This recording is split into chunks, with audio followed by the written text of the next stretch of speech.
welcome back to this very important podcast on the state of affairs YouTube channel. And I'm being joined by Mr. Mudassir Quamar.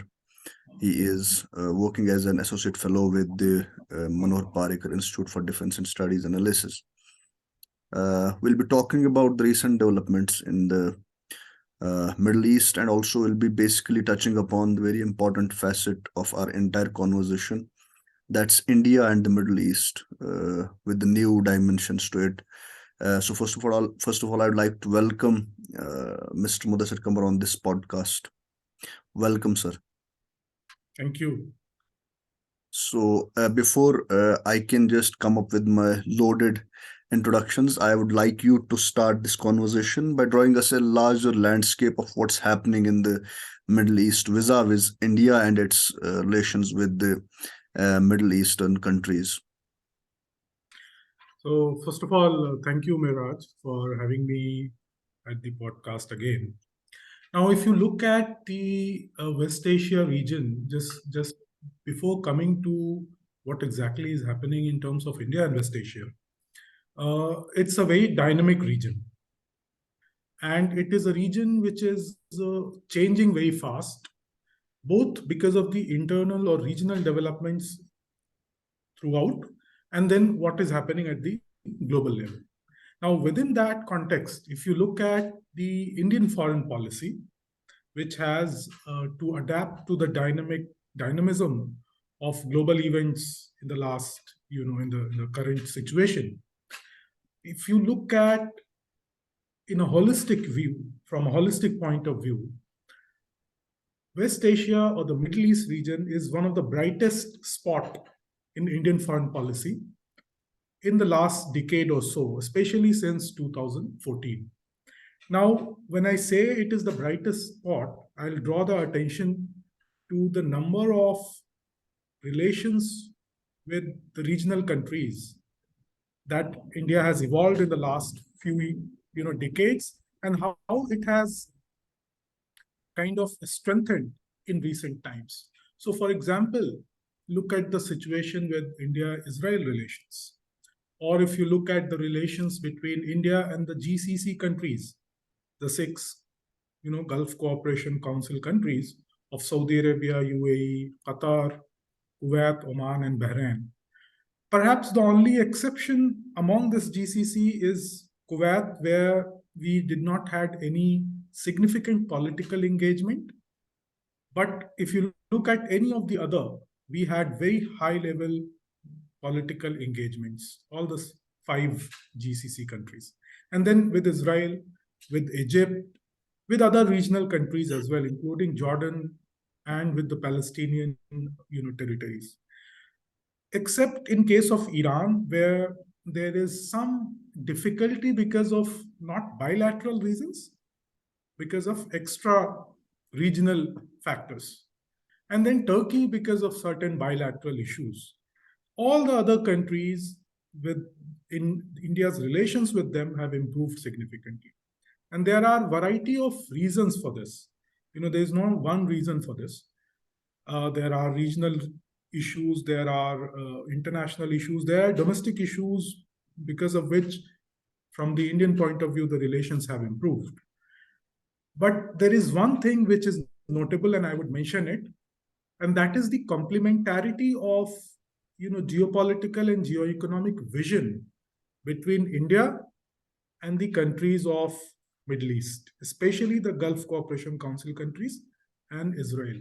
And that is something which has led to a situation where we see a very, I would say, bright, spot in terms of India's foreign policy overall. When we talk about this entire new dynamism or the changing geopolitical sense in the region, and then the India's imperative as a global power and as a neighboring country to the West Asia, if we can briefly just draw upon on this entire thing, that what basically drives Indian interests in the larger region of West Asia, when we talk about the geopolitical complementarity of the interests, What are the basic economic interests that we can say? So, for example, apart from cultural relations, apart from historical ties, apart from these geopolitical things, what are the important economic interests that India has in the West Asia? If we can just delve upon that. Sure. So if you look at the economic issues, this is actually the most important part of the relations, and the bulk of the progress in bilateral relations or India's relations with Middle Eastern countries has taken place in this economic aspect. And there are a number of issues that I would put it in terms of bullet points, and then we can discuss it further. So if you look at, for example, bilateral trade, the GCC countries, and then if you look at the larger MENA region, the Middle East, North Africa region, are the largest block or regional group in terms of India's foreign trade. It is both import and export. Second, if you look at the need for India's energy security, again, this region is the largest supplier of energy to India, both crude oil and gas, natural gas. Thirdly, if you look at in terms of investments, now India is trying to become India is committed actually to become a 5 trillion economy. Without investments in Indian market, you cannot realize this objective. From where this investments would be coming? From countries which are looking for, which have the ability, the financial capabilities, and then are looking for market. And the GCC countries have some of the largest sovereign wealth funds, which they want to invest in, good economies. And there lies the complementarity. It is investment not only that is coming from the other countries to India, it is the Indian businesses who want to invest in different parts of the world, in Africa, in Central Asia, in Southeast Asia.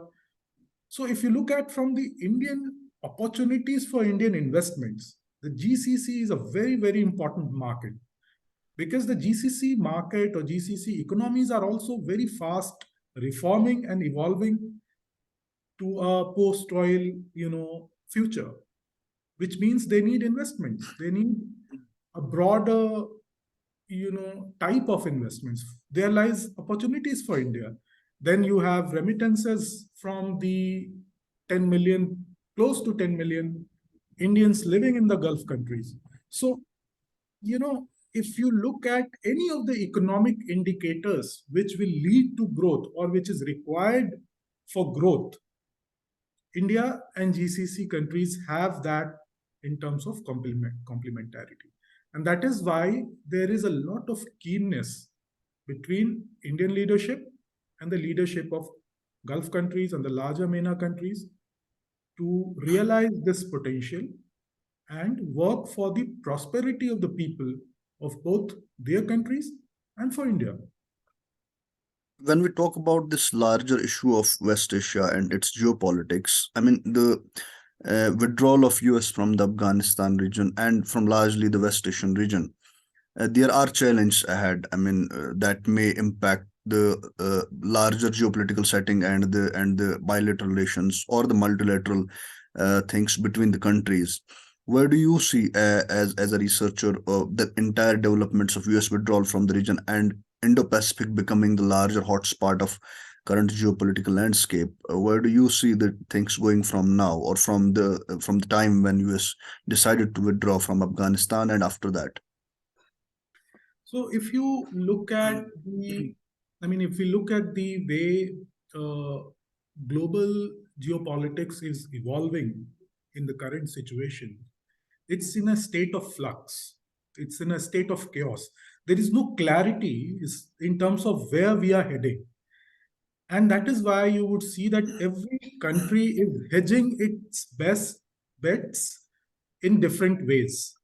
Now, if you look at the United States, it has been a major superpower. There was a time when there was a unipolar moment in global history, which is now much far away, and now we are talking about multipolarity. I mean, people started talking about multipolarity much earlier, into early 2000s, in fact. But now we are looking at a situation where that multipolarity, which was expected to create or generate stability, that has not happened. So there is more chaos, and every country is unsure as to how to deal with this situation. Let's take the example of the United States first. As you rightly pointed out, the way they withdrew from Afghanistan, the issue is not whether why did actually they withdraw. I mean, the withdrawal was coming for a long time. They have been talking about withdrawal from Iraq, Afghanistan for the last decade, actually. But the way it was done, it created much more chaos rather than creating stability in Afghanistan. Look at the situation in Afghanistan today. And then the repercussions is obviously bound to be felt by the neighboring countries, including Central Asia, India, Iran, and beyond in West Asia or Middle East region. Similarly, look at what is happening in terms of Ukraine. What Russia did, I mean, it doesn't really make any sense from a geopolitical point of view, because what okay, you can talk about national interest in security threat and all that, but from a larger geopolitical perspective, this was a very, very if I can say, a foolish move. So there is a significant churning which is happening, and its impact is also being felt in the Middle East. So you have countries like Saudi Arabia or the United Arab Emirates, who were earlier seen as aligned with the United States. They were always seen as allies of the West. Now they do not necessarily ally with the Western countries or the US on the larger foreign policy and geopolitical perspective. The alignment has become issue based. I'll give you the example of energy security. When President Biden visited Saudi Arabia, there was a lot of expectation that it will lead to concessions on energy, oil pricing. But then Saudi Arabia, within weeks, announced that it is going ahead with the production cuts. And this also led to commentaries about how it will adversely affect relations between Saudi Arabia and the United States. There were some statements made by the U.S. Secretary, Department of State. And then Saudi Arabia also tried to do some damage control by issuing statements and all that. But what I'm trying to draw the attention towards is that there is a degree of opaqueness which has come in what countries are doing, and that is a result of what is happening at the larger geopolitical level, at the global. I mean, see, the whole debate is about who is going to determine the global order, whether it will remain what it used to be, or whether China and other powers, emerging powers, will change the, you know, change the game actually. And that is something which is still in the future, but it has already started to affect regional countries, regional, theaters or regional systems in different parts of the world, including in the Middle East. The reason why I brought this US withdrawal into this entire conversation is that we have been witnessing over the time that the withdrawal has led to the more penetration of China within the region, or more engagement of China with the region of West Asia. Where do you see the entire developments going, and what does it influence the Indian interests out there in West Asia, or we have to just be pragmatic enough to let this multilateral, or let things just first be seen and then dealt with? Now, China is actually the elephant in the room, and from the Indian point of view, I'm not I do not subscribe to the idea that we should wait for things to, take it's their own shape. Because if you wait for things to happen, you will not be able to determine the outcome. And that is where it is very important for India to be more proactive. And when it comes to Middle East, that is what we have seen, that India has become more proactive. We need to do more, certainly. But if you compare it to the past, we have become more proactive. Now, bringing China and the Middle East, this is a very, very important subject. If you look at the trajectory of China's growth towards its Western flank, which means both Central Asia and West Asia, it has significantly increased in the, I would say, just in the last decade, actually. From 2011-12 onwards, and then announcement of the Belt and Road Initiative, if you look at the number of countries with which China has signed strategic partnership agreements, it's almost 40 only in this region. And there is perhaps no country which is left out, from Turkey to Iran to all the 5 Central Asian countries to Saudi Arabia, UAE, even Israel and Egypt, Jordan, even the smaller entities, and then the North African countries. What is China trying to do actually? It is trying to do business. China is interested in business. It is trying to do business.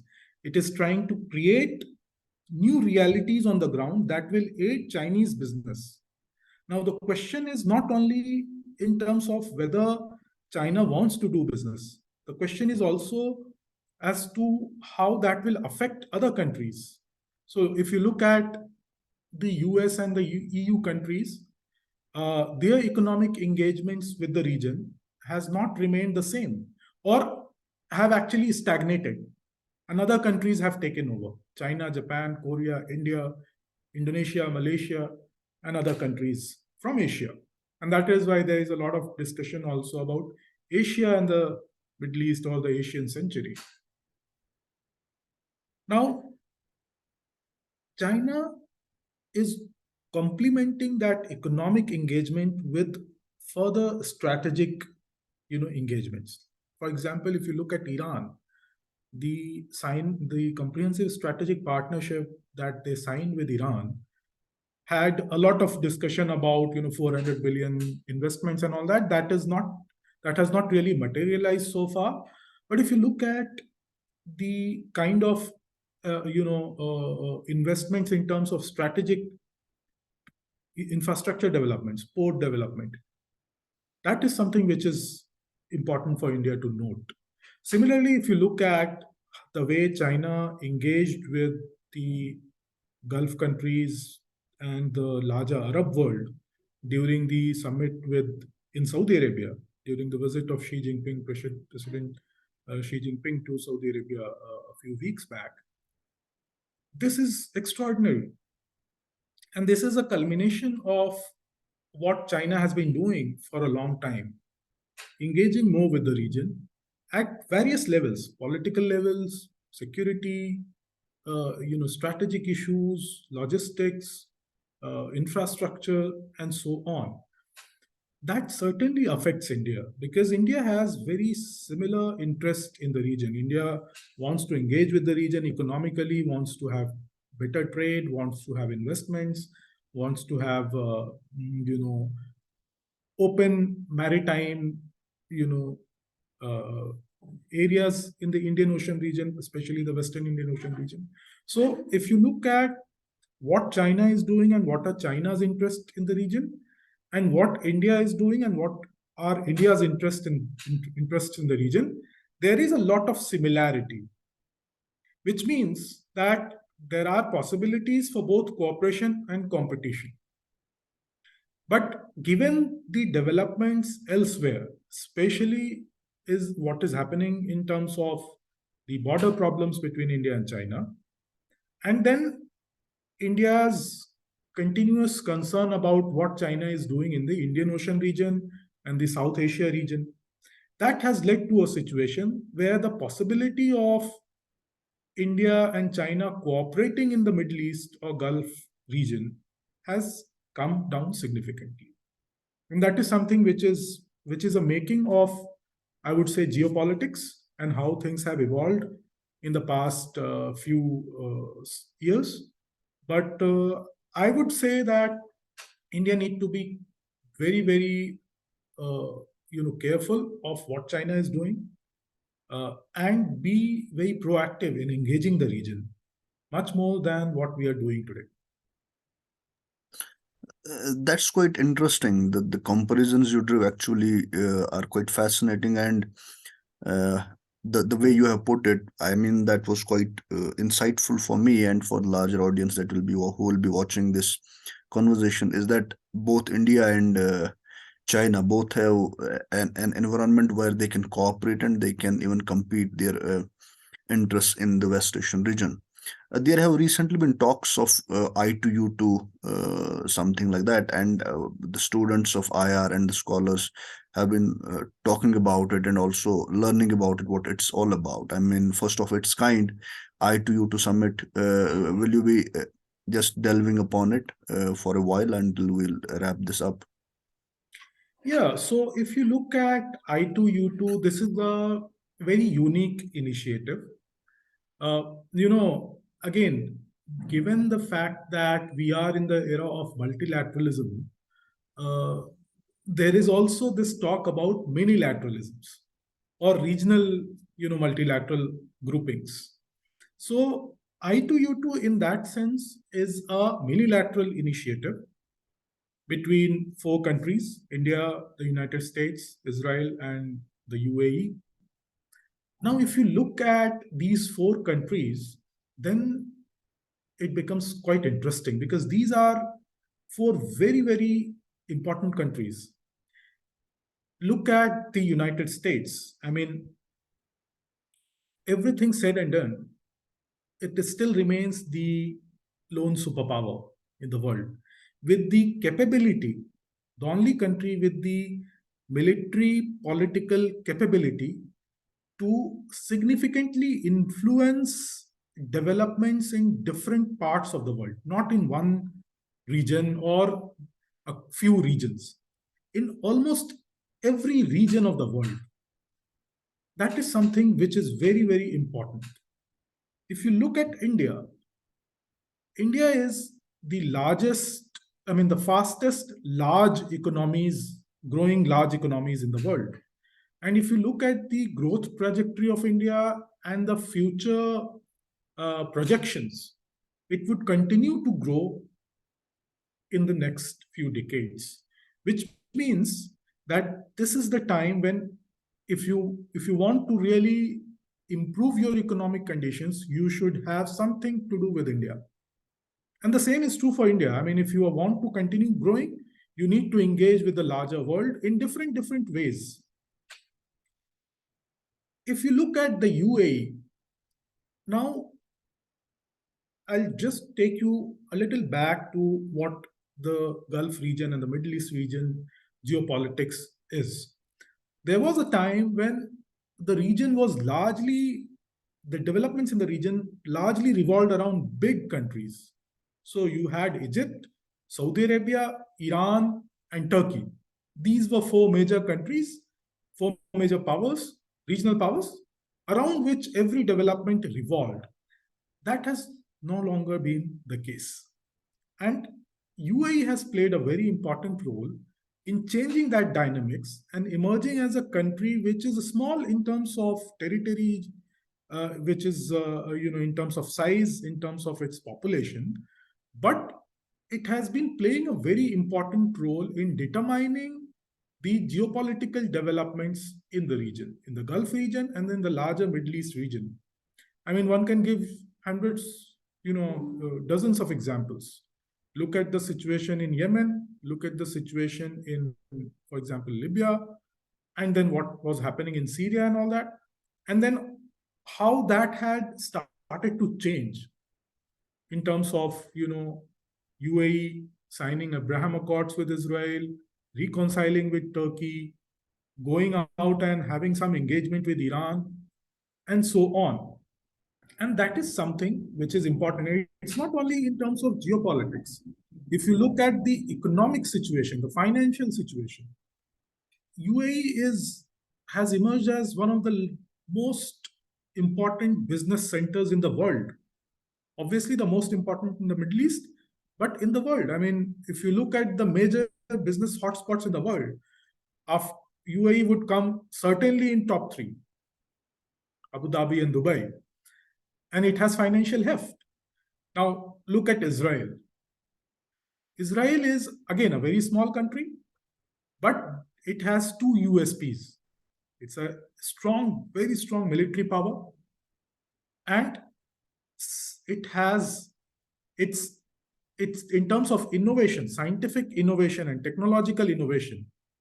Any area you would see, whether it is in pharmacy, whether it is in agriculture, whether it is in water management or AI, all these things, cyberspace, certainly the defense and arms and ammunitions, you will find Israel at the top, among the top in the world, which means what we are seeing is, in terms of I2U2, is coming together of four very unique countries who have the ability to on not only impact the present but also the future. So that is something which is very important to note. There is a second aspect to it, and that is the focus of I2U2 is on geoeconomics and human security. I mean, if you look at the all the statements which have come, the discussions which have taken place, and the outcome of these discussions, the focus is on food security, clean energy, logistics, connectivity, transportation, and all that. These are the areas which are needed. For example, and look at the Middle East, even though it is one of the most homogeneous regions in terms of geography, in terms of culture. But if you look at connectivity for trade and economy, there is not much infrastructure. Within state, yes. But if you look at interstate, it is very limited for a variety of reasons. That is where the significance of this I2U2 lies. If this grouping, this unilateral initiative, it succeeds in the objective, it is very lofty objectives. If it succeeds even partially, I would say it would change the dynamic of what is happening and how the Middle East is perceived today. So I think it is a very futuristic initiative, a very visionary initiative, and we'll have to wait and watch as to how this progresses. Thank you for this entire lovely elaboration of the I2U2 thing and other things also that were talked before this I2U2 thing was brought up. And lastly, I'd like to actually know more about China's forays and its impact on India, whatever has been happening in the Himalayas, and also the Chinese interests in West Asian region. How does it impact India? Quite briefly.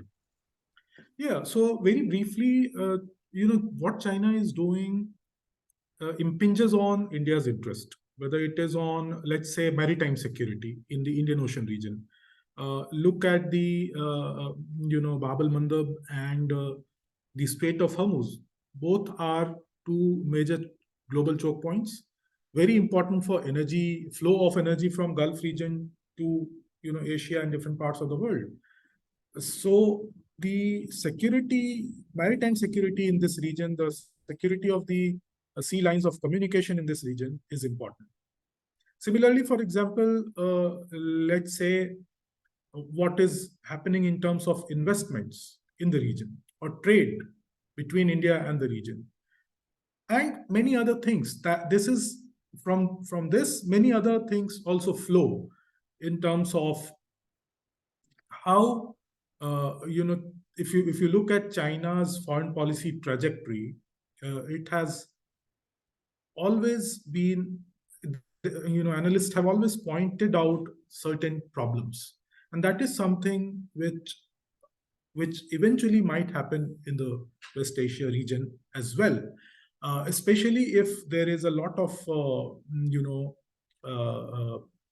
uh, the competition between the US and China for determining the global order, or for whether the global order will remain the same, the US centric, West centric global order, or will it be become China centric?